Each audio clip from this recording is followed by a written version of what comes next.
Cyber నేరాల బారిన పడినటువంటి బాధితులకి కొంత ఉపశమనం కలిగేటట్టుగా రిజర్వ్ బ్యాంక్ ఆఫ్ ఇండియా ఈ మధ్య ఒక ప్రకటన విడుదల చేసింది.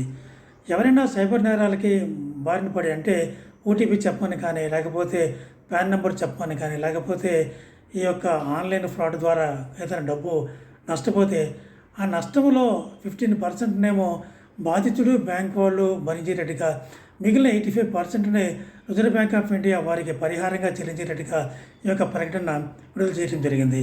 85% ఒక నష్టానికి ఒక గరిష్ట పరిమితి పెట్టింది.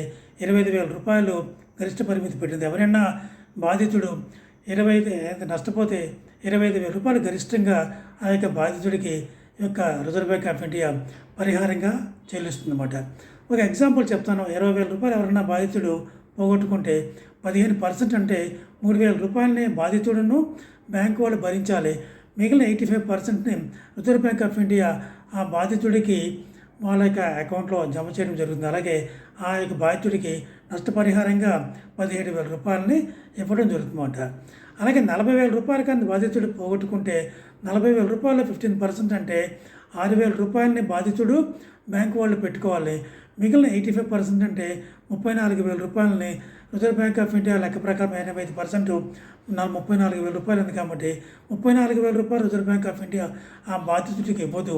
గరిష్ట పరిమితి 25,000 రూపాయలు పెట్టింది కాబట్టి 34,000 రూపాయలు కానీ 25,000 రూపాయలు కానీ ఇందులో ఏది తక్కువైతే అదే వాళ్ళకి ఇస్తాం. అంటే 25,000 రూపాయలనే ఆ బాధితుడికి పరిహారంగా చెల్లించడం జరుగుతుందన్నమాట.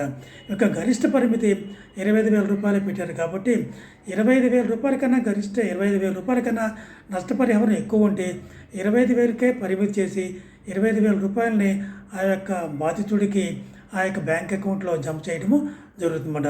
ముఖ్యంగా ఏంటంటే ఆ యొక్క బాధితుడు యొక్క ఆన్లైన్ ఫ్రాడ్ ద్వారా కానీ, సైబర్ నేరాల ద్వారా కానీ బాధితుడు అయి ఉండాలి.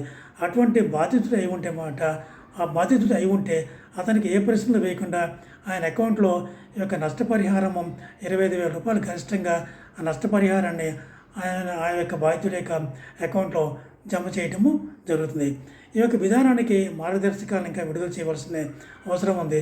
2-3 నెలల్లో ఈ యొక్క పాలసీ యొక్క విధి విధానాలని రూపకల్పన చేస్తారు. తర్వాత ఈ యొక్క విధానము అమల్లోకి వస్తే దిగువ మధ్యతరగతి ప్రజలు ఎక్కువ మంది యొక్క ఈ సైబర్ నేరాలకి మోసపోతున్నారు.